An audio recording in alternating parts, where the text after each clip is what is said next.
From recently releasing the worst episode of his series, to crossing the US with just a penny, here are the best versus the worst YouTuber series, starting off with iDubbbz, who came back after 7 years just to hate on his old friend. Ian Carter became popular in 2013 after uploading documentary videos on his series Kickstarter Crap, where he criticized many projects and campaigns from their website. However, on December 13th of 2015, iDubbbz launched a new series named Content Cop and posted the first episode titled Amateur Food Reviewers. You boys want some milk? Let me give these kids some milk. And with the first video now having more than 25 million views, the fans loved Content Cop for its strange and unique humor. How did I just find this guy's channel? He's hilarious. A lot of effort in his vids. With skits such as eating peaches in a sewer and offering milk to children, iDubbbz became one of the biggest commentary channels on YouTube, gaining millions of subscribers. However, on December 11th, 2019, YouTube took down a video from the series due to it violating YouTube's newest guidelines, which raised tons of concerns, as Keemstar, who has also been a victim of Content Cop, said, "You're killing comedy by calling a roast of other creators bullying. We are public figures. We are allowed to be roasted, comes with the gig." And as YouTube's newest guidelines became stricter, iDubbbz would slow down on the Content Cop videos, the last one being about Jake Paul back in October of 2017. However, in March of 2023, iDubbbz received backlash for saying that some interactions that he had with his fan base sucked and that his content attracted horrible people. People were, as I described earlier, were very much like antisocial, weird basement dwellers. And just 2 months later, he posted a video titled I Miss the Old iDubbbz, where he explained how his old content doesn't represent him anymore and apologized for his behavior on Content Cop. I don't feel like a lot of this content represents me as a person, at least not anymore. There was a time where it probably perfectly represented me because I was a nasty, apathetic, insecure person. Within 2 months, iDubbbz managed to turn his whole fan base against him, as he despises his fans even though his own actions were the ones that attracted them. And after 7 years, he released another episode of Content Cop, but this one was way different than the previous episodes since he was criticizing H3 for 1 hour straight without a single ounce of humor. And even though some people were anticipating another classic Content Cop episode, the video has more dislikes than likes, with viewers saying, "Now this is a recession indicator." And this ain't a Content Cop, this is a beef police. But unlike iDubbbz, who released the worst episode of Content Cop, MrBeast's Beast Games instantly became the most watched show on Amazon Prime. On November 24th, 2021, MrBeast recreated Squid Game with a video titled $456,000 Squid Game in Real Life, with viewers really appreciating Jimmy's production. This is insanity, never done before in the history of this platform. Hats off to you, Jimmy. And with this video now becoming the most viewed video of his channel, MrBeast came up with the idea of Beast Games as he signed a $100 million deal with Amazon on March 18th of 2024. And with such a huge budget, the series did not disappoint, as it broke Guinness records, such as having the most contestants in a competition show within the first few minutes. In the first episode, MrBeast announced that 1,000 people would be competing for $5 million, casually breaking another world record before even announcing that he will also be handing out a Lamborghini and a private island. We're giving away a Lamborghini and a multi-million-dollar island. However, the show is not only pure entertainment, as the viewers were seeing how other people act when there's generational wealth on the line, saying that the Beast Games are a great social experiment, genuinely one of the greatest series for psychological studies purposes. Crazy how humans will act with the sum of money on the table. And with the Beast Games' massive popularity, fans admire MrBeast for how far he has come and how much he has accomplished. From a low-graphic Minecraft player to owning an Amazon series. What a journey. But unlike the Beast Games, Paul American is just another boring documentary about the Paul brothers' lives. On January 28th, Jake and Logan Paul posted on Twitter a picture of them facing off with the caption, "The moment you've waited a decade for, March 27th. However, the fans realized that the brothers are lying and that the poster is fake, with some of them predicting that they're trying to promote something else. Watch this be a promo for a documentary or show, I just don't feel like they are going to fight." And the next day, the poster was confirmed to be just another marketing tool, as Logan posted a YouTube video titled Fighting My Brother, announcing their reality series titled Paul American. But even though some fans were anticipating the show, others criticized them for lying to their audience, saying, "I'll make sure to pirate stream it," and "Pauls are the new Kardashians." However, the series became even more hated since it offers nothing that the fans didn't already know about the Paul family, which resulted in a 2 out of 10 rating on IMDb.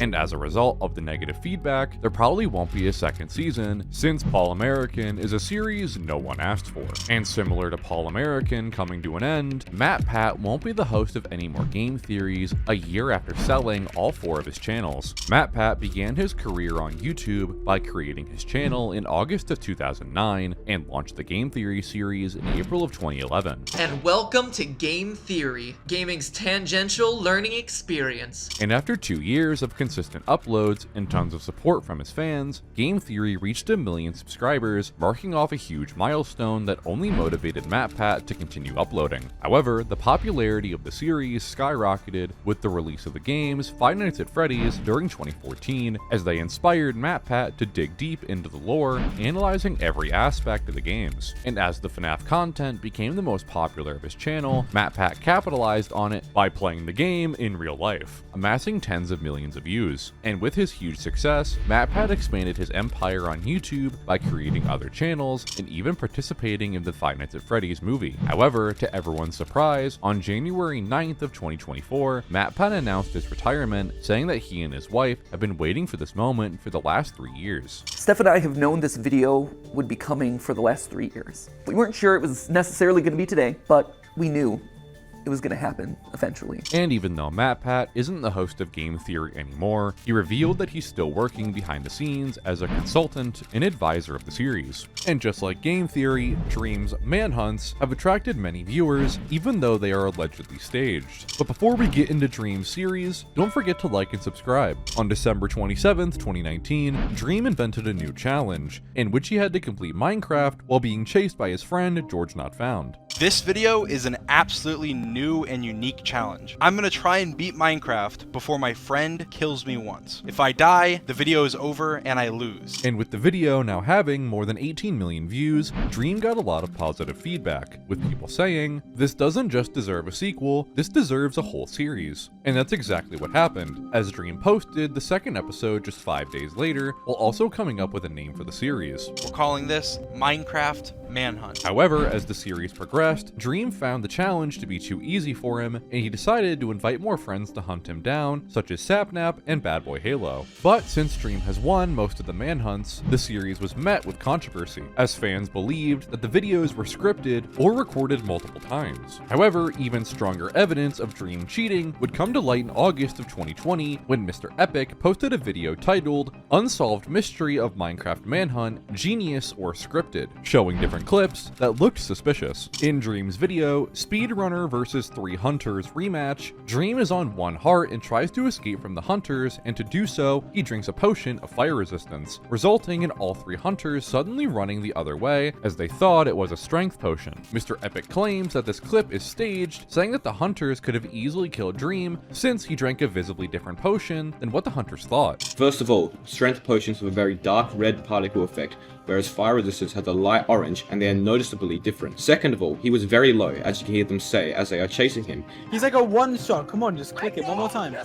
And even with a strength potion, only one of the 3 hunters has to hit him once to kill him. All 3 turning and running seems like an insane overreaction. However, Dream responded to the accusation, saying that George is colorblind and cannot tell the difference between red and orange. All the manhunts, even to this date, are suspicious. There is no way that he keeps getting these insane plays without it being scripted. And similar to Dream, Ryan Trahan's fans also gave him the benefit of the doubt in his Penny series, as many viewers thought he cheated. Ryan's YouTube journey started on the 10th of January 2015, initially posting running videos and fitness vlogs, slowly growing his channel. However, Ryan wanted to expand his audience, so that's when he came up with a new video idea named the Penny Challenge. At first, his goal was to turn a penny into $1,000, which was a unique challenge that no one had seen before. I'm going to turn this single penny into $1,000 on this new YouTube series. By exchanging a penny for a pen and that for $1, his plan was to call his friends and try to sell them them their favorite snacks and beverages by buying the items from a store and then selling them at a higher price. And after 5 episodes, Ryan made more than $1,000, ending the series with an inspirational message. It doesn't matter what you have, what you're starting with. It doesn't matter who you are, where you are. I live in a small town. There's really no excuse, you know? As long as you have one of these things, a phone, you can really do anything nowadays. And with the first series gaining over 12 million views, Ryan received a lot of praise from his community. This has to be the best YouTube miniseries I've ever seen. You should definitely make another one. And even though Ryan brought back the series many times, each one has gotten progressively harder since in 2022, he decided to cross America in 30 days to deliver a penny to MrBeast. What a beautiful and original series. YouTube definitely needed this. Thanks for the penny. But while fans loved Ryan's penny challenge, Airrack received a lot of backlash after being exposed for faking his 30-day series. In November of 2023, Airrack announced a 30 days around the world challenge he would be doing for the month of December. And if he failed, MrBeast would have to delete his channel. I am about to do a lap around the entire earth, and if I fail, I have to delete my YouTube channel. And if I fail, you will delete my channel. However, just 6 days into the challenge, a YouTuber named Vizme uploaded a video claiming that Airrack's videos are pre-recorded, as in the 3rd video of the series, Airrack's watch showed that the date was September 12th instead of December 3rd. And not only that, but on the next day of the challenge, Airrack slipped up again and showed that he and his friends were cooking minced meat that had expired 3 months before their filming. And as Airrack realized that most of his fans knew the videos were fake, on the 7th episode of the series, he said that some of the videos are indeed pre-recorded since he didn't want to ruin his reputation. Obviously, some of the videos in this series are not filmed completely live. These videos take so much time and effort to pre-produce. So luckily, I shot this video right before we shot the series in case of a moment like this. However, on December 17th, Soggy Cereal uploaded a video exposing that almost half of the series is pre-recorded, upsetting many Airrack fans. I actually had no idea. I used to praise Airrack as a top 5 YouTuber, but this evidence is undeniable. But Airrack replied to this video by saying, "Yo, appreciate the feedback. I think I could have been more clear in the exact constraints for sure." However, the fans didn't accept Airrack's cheap apology, since he had clearly said on day 1 that he has 30 days to travel around the world, but instead completed the challenge in 3 months. You lied and got caught, just own it. But unlike Airrack, Stampy's lovely world was never met with controversy, but instead was part of everyone's childhoods. Stampy launched his YouTube channel in July of 2011 and started posting Let's Play videos, with his most popular being Minecraft playthroughs and his series Stampy's Lovely World. In this series, every episode begins with Stampy saying his iconic intro, as he and his friends, also known as the Helpers, go on adventures and play minigames. Hello, this is Stampy, and welcome to a Minecraft Let's Play video. However, the fans didn't just enjoy the main part of the episodes, but also the traditions inside his world, such as the Love Garden, where Stampy added someone's gamertag or YouTube name to a sign in order to honor their fan art or a funny comment. And with traditions that show appreciation towards his fan base, Stampy built a massive audience, as his channel now has over 10 million subscribers. However, after more than 800 episodes, Stampy's Lovely World came to an end in October of 2023 when he toured the world one last time and left a heartfelt message. In a way, we've both grown up together in this place, and we've changed in that time. And it is sad to be saying goodbye to my lovely world, but I think it's the right moment to do it. And as the viewers go back to the older episodes, they find out that at the time they were having fun without knowing that they were making memories. Thank you for being a part of my childhood.